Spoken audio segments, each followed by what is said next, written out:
চিংড়ি, এরকম ধরনের চিংড়িগুলো পুরো মার্কেট থেকে ত্রিপুরা সাইডে কেউ মাছ পাঠায় এই জন্য হয়ে থাকে এই নাম্বারগুলো। ট্রান্সপোর্টের সিস্টেমটা বন্ধুরা ত্রিপুরা সাইডটা, ত্রিপুরা করতে পারছি না, কারণ না খেয়ে থাকতে হচ্ছে। ইলিশটা কি ভালো পাওয়া যেতে পারে এখন দাদা? কদিন পরেই ফিশিং এ যাবেন তাই তো দাদা? আপনাদের এগুলো কিরকম রোজ হয় আপনাদের? এগুলো 550 টাকা, আর মিডিয়াম গুলো 350 টাকা। শঙ্কর মাছেরও শুটকি হয়, কেমন দেখেছেন? বন্ধুরা, এর আগের ভিডিওতে আমি দেখানোর চেষ্টা করেছি দীঘা মোহনার রিটেল মার্কেট থেকে কিভাবে ইলিশ বা অন্য মাছ কেনা, আর যদি বা আমরা হোলসেল মার্কেট থেকে মাছ কিনি রেটে বা বাল্কে কিভাবে এই মাছ সংগ্রহ করা যায়। আর বন্ধুরা, এই ভিডিওর ভিতরে এই মাছ কেনার পরে কিভাবে আমরা এই মাছটা আমাদের লোকালে আনবো তার উপরেই কিন্তু বিভিন্ন আড়তের সাথে কথা বলেছিলাম। আর বন্ধুরা, এই মার্কেটের পাশেই কিন্তু বিশাল বড় বড় শুটকি মাছের সেন্টার আছে, যেখান থেকে ভারতবর্ষের বিভিন্ন জায়গায় শুটকি মাছ সাপ্লাই হয়ে যায়। শঙ্কর মাছেরও শুটকি হয়? হ্যাঁ হ্যাঁ। এগুলো পার কেজি কেমন রেট চলে? পার কেজি এটা চলে 350 টাকা। 350 টাকা শঙ্কর মাছ? হ্যাঁ হ্যাঁ। বলছি কেউ আমার সাথে যদি যোগাযোগ করে কিনতে যায়, একটা নাম্বার কি ভিডিও দিতে পারবেন? হ্যাঁ হ্যাঁ, নাম্বার দিব না। দিয়ে দিন, ভিডিওতে বলে দিন। কেউ যদি শুটকি মাছ নিতে চাও চলে আসবে এখানে দীঘা মোহনাতে। আর নাম্বারটা একটু বলে দিন, তাহলে ফোনে যোগাযোগ করলে করে চলে আসতে পারেন। নাম্বারটা বলুন। 7797 7797 63 63 9700। 9700। বন্ধুরা দেখছেন এরকম ধরনের, আর কি ধরনের শুটকি মাছ রাখছেন? আরো মাছ আছে, ছুরি মাছ আছে। বন্ধুরা, যেটাকে ছুরি মাছ বলা হয় সেটাকে বলা হয় আমাদের ওখানটায় বলা হয় তরোয়াল মাছ বা ছুরি মাছ। এগুলো কেজি কেমন রেখেছেন? কেজি 250 টাকা কেজি রেখেছি। এগুলো 250 টাকা কেজি, এরকম প্রচুর হিউজ পরিমাণে তাদের কাছে থাকে। আর আপনার এই লোকেশনে আসবে কীভাবে, ঠিকানাটা কি বলবে? একদম প্রপার দীঘা মোহনা। দীঘার মোহনা বলে, আর তারপরে ক্যালকাটা মেরিনের পাশেই অপোজিটে দীঘা মোহনার ক্যালকাটা মেরিনের পাশে বলবেন, এই নাম্বারে যোগাযোগ করে নিয়ে চলে আসতে পারবেন। আপনাদের কাছে এক্সপোর্টের কি গাড়ি থাকে? যে এক্সপোর্টার ইম্পোর্ট সব হয়, ওই নাম্বারে যোগাযোগ করতে পারলে। বাংলাদেশ, আসাম, ত্রিপুরা, যে জায়গায়। ত্রিপুরাতেও যায়? হ্যাঁ, ত্রিপুরাতেও যায়। ত্রিপুরা? আমি বন্ধুরা এটাই তো অনেক সুন্দর খুঁজছিলাম, বলছি ত্রিপুরাতে এখান থেকে মাছ এক্সপোর্ট করতে গেলে কিভাবে যায়? আমাদের ইয়েতে ট্রান্সপোর্ট আছে, ট্রান্সপোর্ট দিয়ে পাঠিয়ে দিই। ত্রিপুরা ট্রান্সপোর্ট আছে? বন্ধুরা এই দেখুন, আমি একটা দাদার নাম্বার পেয়ে গেলাম। দাদা আপনার নাম্বারটা একটু বলুন তো। আমার এখন ত্রিপুরাতে প্রচুর কাস্টমার আছে যারা হচ্ছে ওই মানে মাছ, মোহনার মাছ, অথচ আমি শুটকি মাছ সবই তার প্রয়োজন। এই আপনার সাথে যোগাযোগ করলে পেয়ে যাবে। আর নাম্বারটা আরেকবার বলে দিন দাদা। 7797 63 9700। আর যদি নামটা একটু বলে দেন দাদা। শিবশঙ্কর গিরি। আর এই যে ডাইফিস সাপ্লাইয়ের সাথে বলছে ত্রিপুরার সাইডে যে বন্ধুরা কথা বলছিলেন যে দীঘা থেকে কিভাবে মাছ নিয়ে যাবেন, আমি অনেকটা আরও তো অনেক খুঁজে দেখলাম, বা আমি এই বিভিন্ন মানে যেখানটায় মাছ হচ্ছে ভর্তি হয়ে চলে যাচ্ছে আমি পেলাম না, কিন্তু দাদা কাছে ত্রিপুরাতে যায়, উদয়পুর যায়, আগরতলাতে যায়।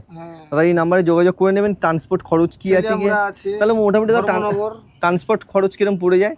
ধরুন 1 ক্রেটের উপরে যদি হিসাব করা হয় ত্রিপুরা 1 ক্রেট, হ্যাঁ 1 ক্রেট টন হিসাবে আমাদের যায় গাড়িতে। টন মানে হচ্ছে 100 কেজি না, টন 1 টন মানে 1000 কেজি। ও 1000 কেজি রেট। 1000 কেজিতে কিরকম রেট পড়ে ত্রিপুরাতে? তোমার 1000 কেজিতে 12000 টাকা পড়ে যাবে। 12000 টাকা 13000 টাকা বন্ধুরা ভাড়া পড়ে যাবে এরকম। আর যে কোনো কাঁচা মাছ বা শুটকি মাছ যে মাছই নেবে? না কাঁচা মাছ না, শুটকি মাছের কথা বলছি। কাঁচা মাছটা আলাদা ব্যাপার। কাঁচা মাছের রেটটা কিরকম আসবে সেটা আমাদের আইডিয়া নেই। তা সেই তো একই তো গাড়ি খরচ হতে পারে, ওরকমই তো গাড়ি খরচ হবে। কাঁচা মাছ ট্রেনে যেতে হবে, ট্রান্সপোর্টে ট্রেনে পাঠাতে হবে, ট্রাকে পাঠানো হয় শুটকি মাছটা। কিন্তু ওই ট্রাকে টেনে এটা যায় না কেন কাঁচা মাছটা? কাঁচা মাছটা বরফ দিয়ে যায়। এগুলো মাছ শুটকি মাছ শুকনো মাছ, এগুলো গ্যারান্টার মাছ। তো কাঁচা মাছটা বরফ না থাকলে তখন নষ্ট হয়ে যাবে। ওই জন্য বরফের ওয়েটটা অনেক বেশি হয়ে যাবে। হ্যাঁ, তাহলে ট্রেনে একদিনে চলে যাবে, আর গাড়িতে গেলে 7 দিন লাগে। ও এখানে ত্রিপুরা যেতে 7 দিন লেগে যাবে। ওই জন্য ট্রেনে যাওয়াটাই মানে কাঁচা মাছটা ট্রেনে যোগাযোগ করতে হবে। প্লেনে ফ্লাইটে ওটার জন্য কি আপনাদের কোনো চেনা পরিচয় নাম্বার আছে? সব দেওয়া যাবে, যোগাযোগ করলে আপনার নাম্বারের সাথে সব। বন্ধুরা এই দাদা যে নাম্বারটা, দাদা এই যে এক্সপোর্ট বা বাইরের বিজনেসের জন্য প্রচুরভাবে যোগাযোগ করে নিয়ে চলে আসতে পারেন। আর আসবেন যে ক্যালকাটা মেরিনের পাশে, ক্যালকাটা মেরিন বললেন তো? আর বন্ধুরা একেবারে দেখছেন এই যে ক্যালকাটা মেরিন, এই পাশেই কিন্তু ক্যালকাটা মেরিন। এইটা ক্যালকাটা মেরিন না? হ্যাঁ, এই ক্যালকাটা মেরিনের পাশেই দাদাদের এই শুটকি ঘর। দাদা আসলাম একটু। এরকম ধরনের টাইগার দেখুন, একটু দেখাও তো টাইগারগুলো। বন্ধু টাইগারের কোয়ালিটি দেখুন, এগুলো কিন্তু বিদেশে এক্সপোর্ট হয়ে থাকে। আপনারা যদি প্রয়োজন, হ্যাঁ। আর এরকম দেখছেন প্রচুর শুধু চিংড়ি এই বিভিন্ন জায়গায় এক্সপোর্ট হয়ে থাকে। বলছি দাদা এরকম এই পুরো এরকম ক্রেট বিদেশে চলে যায়? সব বলছি দাদা কোনো একটা নাম্বার দিতে পারবেন দাদা, যোগাযোগ করে নিতে পারবেন আপনাদের নাম্বার যদি এখান থেকে এক্সপোর্টের জন্য প্রয়োজন হয়ে থাকে?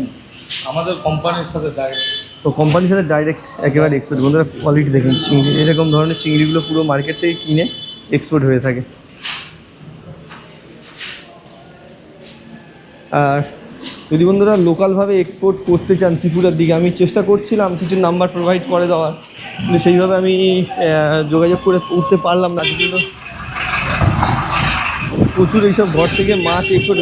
বলছি দাদা, তোমাদের মাছ ত্রিপুরার দিকে কেউ এক্সপোর্ট করে? ত্রিপুরা সাইডে, হ্যাঁ, ত্রিপুরা সাইডে কেউ মাছ পাঠায়? না না না, তোমাদের সব কোন সাইডে যায় সব মাছ?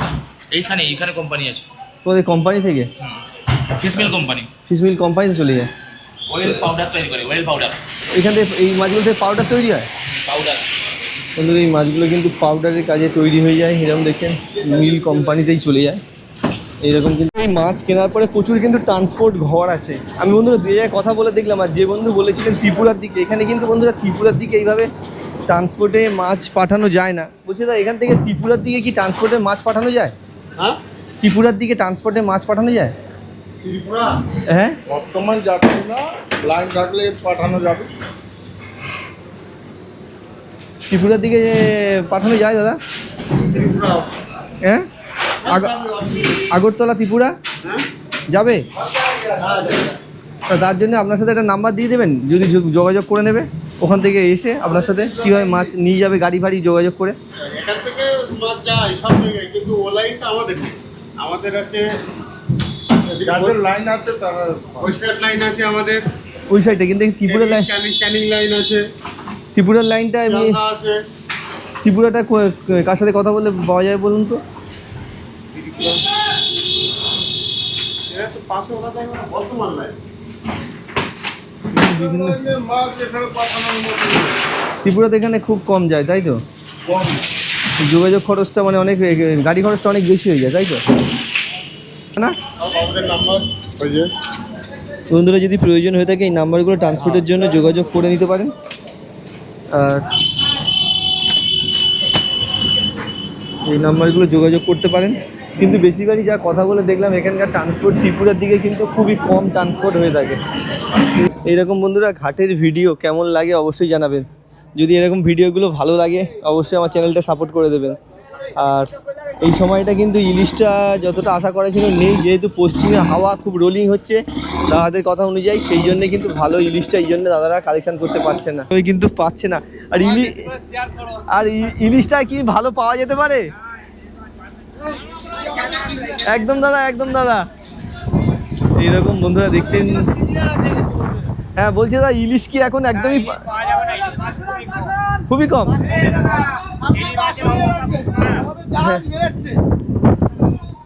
বন্ধুরা এইভাবে দেখছেন। এখন দাদা কদিন পরেই ফিশিংয়ে যাবেন, তাই তো দাদা? এখন ওয়েদার খারাপ, ওয়েদারটা বন্ধুরা ভালো হলে কিন্তু ফিশিংয়ে যাবেন।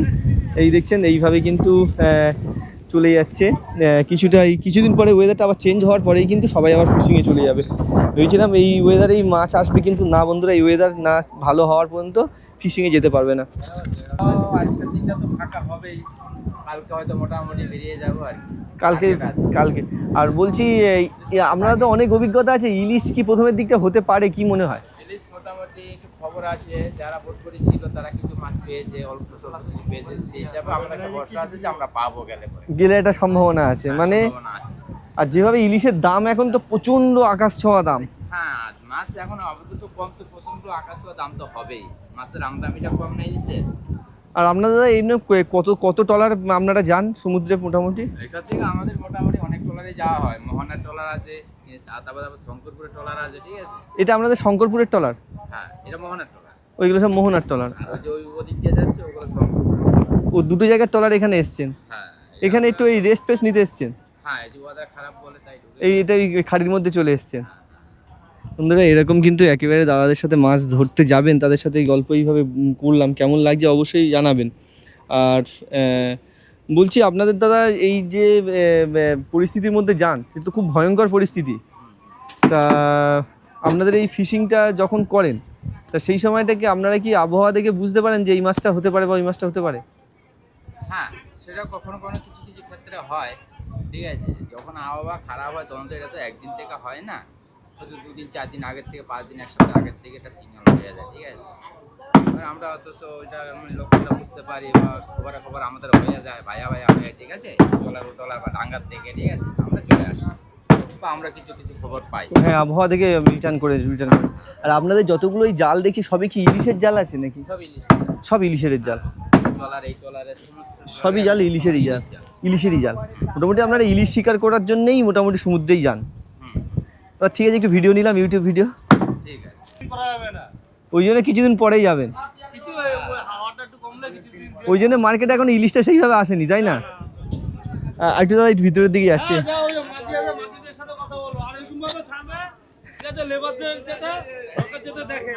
একদম বন্ধুরা, আবহাওয়া খারাপের জন্যই কিন্তু সেইভাবে কিন্তু মাছ শিকার করতে পারেনি। আর এই দেখছেন একেবারে দীঘার মোহনার এই কিন্তু ট্রলিতে এসে গেছিলাম। আর বলছি দাদা এগুলোকে কি বলে? এগুলোকে ট্রলি বলে না ট্রলার বলে? এগুলোকে ফিশিং বোট বলে। তা এখন কিরম ইলিশ কেমন পাচ্ছেন? একদম ইলিশ পাচ্ছেন না? তা এখন যে আবহাওয়া হচ্ছে আপনাদের, এই যে বৃষ্টি সবে শুরু হয়েছে, তো এখন কি মনে হচ্ছে যে পাওয়া যেতে পারে ইলিশ টিলিশ? পাওয়া যেতে পারে, কিন্তু ওয়েদারটা তো আবার ঘুরে গেছে। পশ্চিমে হাওয়া হচ্ছে, ওই জন্য এখন আশা করা যাচ্ছে না যে শিওর হবে কিনা। কিছুদিন হাওয়াটা না হলে তাহলে আশা করা যাবে শিওর কিছু না কিছু হবে, ভালো মাছ হবে। তা আপনারা একবার গেলে কতদিন পরে ফিরে আসেন? ঠিক নেই, 8 দিন 10 দিন 5 দিন, মাছের উপরে নির্ভর। মোটামুটি 10-12 দিনের ক্যাপাসিটি থাকে। আর এবার মাছ হয়ে গেলে 2 দিন 1 দিনও ঘুরে আসি। এখন কোন ধরনের মাছটা হচ্ছে? কমপ্লিট। তারপরে এই ট্যাংরা মাছ, যেটাকে রিটা মাছ বলে, সাগরের রিটা, ওইটা, ওই মাছটাই হচ্ছে। দাদা একটু আরেকটু ভিডিও করলাম, ইউটিউব ভিডিও। আর বন্ধুরা এরকম কিন্তু দেখছেন, এইভাবে কিন্তু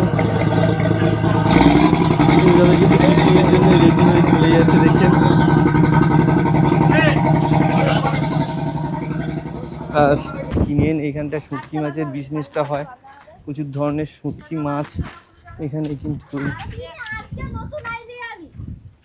বলছি আপনাদের এগুলো কিরকম রোজ হয় আপনাদের? এই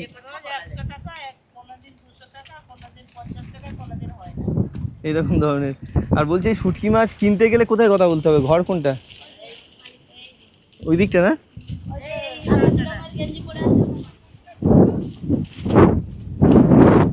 বন্ধুরা এরকম ধরনের প্রচুর ধরনের শুটকি মাছ কিন্তু যদি প্রয়োজন হয় দীঘাতে এসে, তাহলে একদম ঘর থেকেও যোগাযোগ করে নিতে পারেন।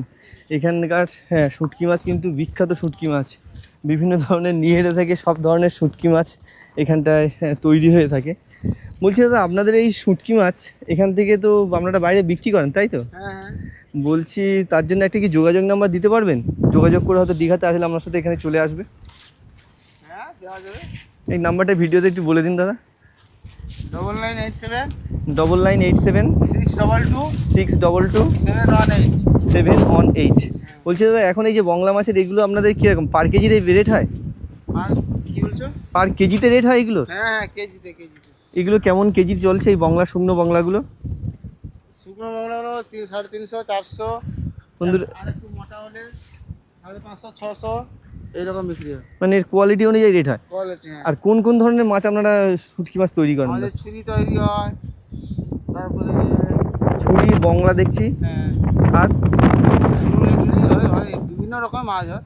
সব ধরনের মাছ হয়। ওই নাম্বারে যোগাযোগ করলে মোটামুটি পাওয়া যাবে। বন্ধুরা দেখছেন প্রচুর শুটকি মাছ এইরকম। আর এটা শুটকি মাছের তো এই সময়টা সিজন নয় তো দাদা? হ্যাঁ, সিজন এখনই আষাঢ় মাস থেকে চালু হয়ে যায়। ওই বর্ষা সিজন থেকে শুরু হয়ে যায়। হ্যাঁ। অনেকে বলে নাকি শীতকালটাই। শীতকালে হয় না, শীতকালে সবাই এখন থেকে চালু করে দিয়ে এই সময়তে চালু হয়ে যায়। আর ওই যে নাম্বারটা দিলেন এই সময় থেকে যোগাযোগ করলে মোটামুটি আপনার সাথে এই শুটকি মাছ যোগাযোগ করে পেয়ে যেতে পারবে। অবশ্যই। আর বেশি পরিমাণে নিলে কি রেট অনেকটা কম আসতে পারে? হ্যাঁ, যেটা হয়তো 350 টাকা বলছি, হ্যাঁ। যেটা হয়তো এই ঝড়ের মাছ হয়তো এখন 350 টাকা বিক্রি হচ্ছে খুচরো পাইকারি। এই যে এইগুলো কিরকম? এই বড় সাইজগুলো এইগুলো? এই বড় সাইজগুলো 550 টাকা। এইটা বড় এই সাইজগুলো? বড়গুলো এগুলো 550 টাকা। আর মিডিয়ামগুলো 350 টাকা। মিডিয়াম গড় হলে 350 টাকা। যে বেশি নেয় ওকে 20 টাকা করে কিলো প্রতি কম দিতে হয়। এটাই মোটামুটি এই পদ্ধতি। হ্যাঁ। তো একটু ভিডিও নিলাম, ইউটিউব ভিডিও। আর নাম্বারটাও দিয়ে দেবো দাদা। বন্ধুরা এইরকম কিন্তু প্রচুর ধরনের শুটকি মাছের যদি ব্যবসা করতে চান, লোকালে কিনতে চান, দাদাদের কিন্তু এই আড়তে চলে আসবেন। এখান থেকে সরাসরি বলছিলাম আরেকটা জিনিস জানতে চাচ্ছি, যে গাড়ি ফাড়িগুলো লোকাল আপনাদের গাড়ি এখান থেকে দীঘা থেকে এক্সপোর্ট গাড়ি ফাড়ি আপনারা যোগাযোগ করে দিতে পারেন, না ওগুলো সব নিজেদের করে আনতে হবে? না ওদের ওগুলো নিজেদের করতে হয়। শুধু আপনি মাছটাই বিক্রি করবেন, হ্যাঁ, আমাদের কিনা আর বেচা। মানে আপনি শুধু বিক্রিটাই করে দেবেন এই রেটে, শুটকি মাছটা আপনার ওই রেটেই বিক্রি করে দেবেন, হ্যাঁ হ্যাঁ, দরদাম এসে রেট করে দেবেন। আর আপনার এখানে আসতে গেলে ঠিকানাটা যদি একটু বলে দেন, মানে কোনভাবে কীভাবে এখানে আসবে? দীঘা মোহনা বললে চলে আসবে। দীঘা মোহনা তো অনেকটা বড় এরিয়া দাদা, এই আপনার এই গোডাউনে আসবে কীভাবে? দীঘা মোহনা, ক্যালকাটা মেরিন, ওই যে ক্যালকাটা মেরিন এই যে কোম্পানিটা আছে সামনে, হ্যাঁ হ্যাঁ, ওই পাশ থেকেই বললে হবে। হ্যাঁ, হ্যাঁ। আর আপনার নামটা যদি একটু বলে দেন দাদা। সঞ্জয় প্রধান। দাদার নাম বললেন সঞ্জয় প্রধান, ক্যালকাটা মেরিন বলবেন, দীঘা মোহনা, তারপর এসেই কিন্তু এইখান থেকে এই শুটকি মাছগুলো পেয়ে যাবেন। বাংলা মাছের শুটকিটা প্রচুর ভালো। ওই যে তরোয়ালটা কীরকম রেট রেখেছেন দাদা এখন? আর শুটকি মাছটা বন্ধুরা বিভিন্ন সাইজের জন্য রেট বিভিন্ন রকম বললেন। আর এটা কিন্তু 250 টাকা পার কেজি এই তরোয়ালটাগুলো। এই দেখছেন একেবারে ভ্যারাইটি তরোয়াল কিন্তু এখানকার শুকাচ্ছে। আর এই নাম্বারটা বন্ধুরা প্রোভাইড করে দিলাম। এই যে মেরিন দেখতে পাচ্ছেন, এই মেরিনের পাশেই চলে আসবেন মোহনা মার্কেটে, এসে কিন্তু এখান থেকে এইভাবে কিন্তু শুটকি মাছগুলো সংগ্রহ করে নিতে পারেন। আর এরকম আপডেটগুলো কেমন লাগছে বন্ধুরা অবশ্যই জানাবেন, যদি ভালো লেগে চ্যানেলটা সাপোর্ট করে দেবেন।